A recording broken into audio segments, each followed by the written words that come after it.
Assalamualaikum dan salam sejahtera kepada nakama sekalian. Dalam video ni kita nak bersembang sikit lah pasal Awakening Law dan Kid. Sebab macam kita tahu dalam 2 minggu lepas di dalam chapter 1030, Law dan Kid dah guna dia punya Awakening. Tapi aku perasan lah masih ramai lagi yang confused pasal apa actually dia punya Awakening kan. Especially Power Law. Sebab Law punya Awakening memang sangat confusing. So dalam video ni aku nak merungkai sikit lah Awakening mereka berdasarkan fahaman aku. And mungkin aku akan buat teori sikit pasal apa yang mungkin mereka boleh buat in the future bila mereka dah master dia punya Awakening tu. By the way, sebelum aku start sembang pasal topik dalam video ni, aku just nak cakap lah, video ni actually aku rakam hari yang sama time aku buat video One Piece chapter 1031 review. Hari ni 7 November. Baru je around 10 minit tadi aku buat video pasal One Piece chapter 1031. Dan sekarang aku terus buat video ni sebab aku tahu minggu depan aku akan busy gila. Plus next week tak ada One Piece chapter 1032. One Piece will be on break kan. So aku rasa mungkin aku boleh buat video ni and post nanti. Sebab next few weeks aku akan jadi a bit busy lah. Sebab aku dah start aku punya university. Semester aku dah start. Plus aku macam ada pegang satu jawatan lah dekat aku punya uni. And aku ada macam kena handle project, handle event. So benda tu memang sangat lah busy. So aku tak tahu lah aku sempat buat video ke tidak. So sebab tu aku buat video siap-siap. Dan nanti aku akan edit, lepas tu aku post. So tak tahu lah bila video ni akan dipost. Okay, jom kita start sembang pasal Awakening Law dan Kid. And aku rasa kita start sembang pasal Kid dululah. Sebab Kid lebih senang untuk difahami compare dengan Law. Alright, so dalam chapter 1030 kita actually boleh nampak yang Kid bila dia awaken, dia boleh tukar Big Mom jadi macam satu magnet yang gergasi. Dan disebabkan itu, semua besi yang ada dekat keliling Onigashima tu datang and melekat dekat dia and rempuh dia. So attack ni actually lebih kurang sama macam Chibaku Tensei daripada anime Naruto. So how exactly it works kan? So dalam chapter 1031, it was actually explained yang bila Kid dia dah awaken dia punya Devil Fruit, dia boleh assign someone else dengan magnetic attraction punya field. Okay, macam kita tahu, ini macam basic science sikit lah. Sebuah magnet, dia ada dia punya medan magnet lah, kita panggil magnetic field.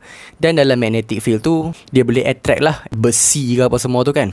So, secara basicnya, Devil Fruit Kid ni, dia actually boleh membenarkan Kid produce magnetic field keliling badan dia. So, bila dia dah berjaya produce magnetic field keliling badan dia, dia bolehlah manipulate that magnetic field. So, sebabkan itu, dia bolehlah kawal besi, attract and repel. Sebab dia boleh manipulate magnetic field yang ada dekat keliling badan dia. So, itu dia punya basic, dia punya foundation kepada Devil Fruit ability Kid ni. Which is, dia boleh mencipta magnetic field dan dia boleh manipulate magnetic field tersebut. Sebab tu, dia boleh manipulate besi yang ada as long as besi tu ada dalam dia punya own magnetic field. So itu basic sebelum dia awaken. So bila dia dah awaken, sebelum ni dia hanya mampu mencipta magnetic field dekat diri dia and manipulate lah magnetic field keliling badan dia. But bila dia dah awaken, dia actually boleh cipta magnetic field tu dekat orang lain, which dia panggil sebagai assign. So sebelum ni dia hanya mampu generate magnetic field dekat badan dia, but now dia boleh generate magnetic field dekat orang lain ataupun benda lain. Which kita boleh nampak lah, dia actually assign magnetic field keliling badan Big Mom. So disebabkan itu, benda tu membuatkan Big Mom as a giant magnet. So apa yang dia buat dekat anime dia, contoh macam Big Mom tu, actually benda yang sama dengan dia buat dekat diri dia, which dia generate magnetic field. Okay lah, aku bagi analogi mudah. Contoh bila Kid dia generate magnetic field keliling badan dia, basically dia tukar diri dia jadi magnet. Tapi bila dia dah tukar diri dia jadi magnet, dia actually boleh control medan magnet tersebut. Sebab tu besi-besi keliling dia boleh manipulate, dia boleh kawal and buat tangan gergasi, tangan robot and so on. So bila dia awaken, instead of tukar diri dia jadi magnet, dia boleh tukar orang lain jadi magnet juga. Tapi unlike macam diri dia, bila dia tukar diri dia jadi magnet, dia boleh control medan magnet tersebut. Tapi bila dia assign dekat orang lain, bila dia tukar orang lain jadi magnet, orang tersebut tak boleh control pun medan magnet tersebut. Kid sendiri masih boleh kawal medan magnet yang ada dekat orang tersebut. So sebab tu bila dia guna awakening dia dekat Big Mom, dia boleh buatkan semua besi dekat Onigashima datang and merempuh badan Big Mom. Sebab apa? Walaupun Big Mom sekarang dah jadi magnet sebiji sama macam Kid, tapi dia tak boleh control medan magnet tu. Kid yang masih in control about that. So that is just how powerful Kid bila dia dah awaken Devil Fruit dia. Okay, now kita dah faham pasal dia punya basic concept, which is dia boleh tukar orang lain jadi magnet and basically dia pun magnet juga. Macam kita tahu basic kepada magnet, which is dia ada north dengan south punya pole. And apabila north bertemu dengan north punya pole, dia akan repel. Repel ni menolak . And apabila north dengan south punya pole bertemu, dia akan attract ataupun dia melekat. So since dia boleh assign anything untuk ada magnetic field, ataupun secara mudahnya dia boleh tukar anything or anyone jadi magnet, tak ke bermaksud lepas ni dia boleh control everything, dan everything ni aku maksudkan semua benda selain daripada besi. Sebab let's say contoh kayu dia tak boleh control sebab kayu bukan besi, tapi dia boleh assign magnetic field dekat kayu tersebut and tukar kayu tersebut jadi magnet. So since dia boleh juga manipulate medan magnet yang ada dekat area tu, dia boleh je tukar medan magnet dekat area depan dia kepada north punya pole sebagai contoh. And then kayu tu dekat bahagian depan tu dia assign pula tukar kepada south punya pole. And menurut basic science, north dengan south dia akan melekat lah kan, dia akan attract to one another. So secara tak langsung dia juga boleh manipulate perkara yang bukan besi apabila dia dah awaken. Sebab apa? Sebab dia boleh tukar anything jadi magnet. Faham apa yang aku cuba sampaikan ni? Memang asalnya dia hanya boleh attract besi sebab itu apa yang magnetic field mampu. But now since dia boleh tukar everyone else kepada magnet, dan kita semua tahulah magnet dia ada dia punya north and south pole, and dia boleh manipulate north south pole kepada enemy ataupun benda yang dia assign tu. So maksudnya sekarang dia boleh manipulate everything, tak kisahlah benda tu besi ataupun tak besi. Or even orang biasa pun dia boleh. Macam contoh Big Mom. It just that mungkin sekarang dia tak berapa nak boleh control lagi lah awakening dia kan. Macam kita tengok dalam chapter 1031, Kid punya magnetic field yang dia assign dekat someone else tu pun tak mampu bertahan dalam jangka hayat yang lama. So yeah, bila in the future dia dah makin power, silap-silap dia boleh control everything or anyone yang bukan besi juga bila dia dah awaken. Okay, aku rasa tu je lah aku nak sembang pasal Kid. Now kita go kepada law, which is something yang more confusing and something yang tak berapa nak clear lagi. So time dia guna awakening ni dalam chapter 1030, kita boleh nampak lah yang law dia membuat satu room yang baru, which dia panggil Kroom. Dan dia actually somehow boleh salute Kroom dia tu, which is room yang bawah tu, dekat dia punya pedang.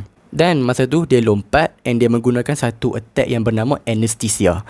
Anesthesia ni berjaya cucuk tengkok Bibam dekat depannya tu. Dan actually law mention lah, attack Anesthesia tu actually tak berbahaya pun. Kiranya macam benda tu sekadar mencucuk, tembus, tapi benda tu tak membawa sebarang kecederaan. Ya, sebab law punya power kan banyak kena-mengena dengan doktor punya perubatan kan. And anesthesia ni pula supposedly bermaksud macam satu ubat bius, satu benda yang doktor cucuk untuk bagi someone tu tak rasa sakit. So originally attack law yang bernama anesthesia ni dia tak mampu mencederakan orang lain pun.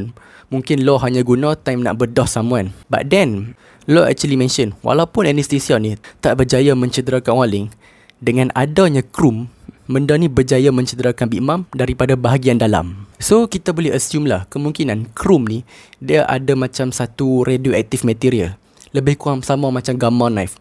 Kalau kita ingat balik, gamma knife ni pun dia satu radioactive material tau. Again, gamma knife ni pun actually dia diinspirasi daripada bidang perubatan juga. Ada actually perubatan yang menggunakan gamma knife, which menggunakan gamma punya radiation. So gamma punya radiation ni bila dia berjaya cucuk dalam badan Doflamingo masa yang dia guna dekat Dressrosa tu, gamma knife berjaya mencederakan Doflamingo daripada dalam. Sebab apa? Sebab attack tu menggunakan radiation.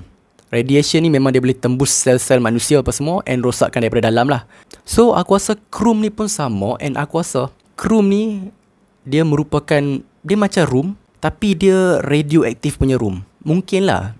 Sebab from apa yang kita lihat, Kroom ni berjaya mencederakan Big Mom daripada dalam. So I would assume Kroom ni dia macam room biasa, cuma dia lebih advance and dia radioaktif punya room. And one thing yang apa kena take note, room biasa law dia boleh static kat satu tempat. But Kroom nampak gayanya law boleh pegang and bawa dia mana-mana. So yeah, aku rasa Kroom ni lah awakening kepada law. Sebab kalau kita ingat balik pun, basic kepada Devil Fruit Law ni pun memang sangat pelik and sangat susah nak faham, unlike macam Kid punya Devil Fruit.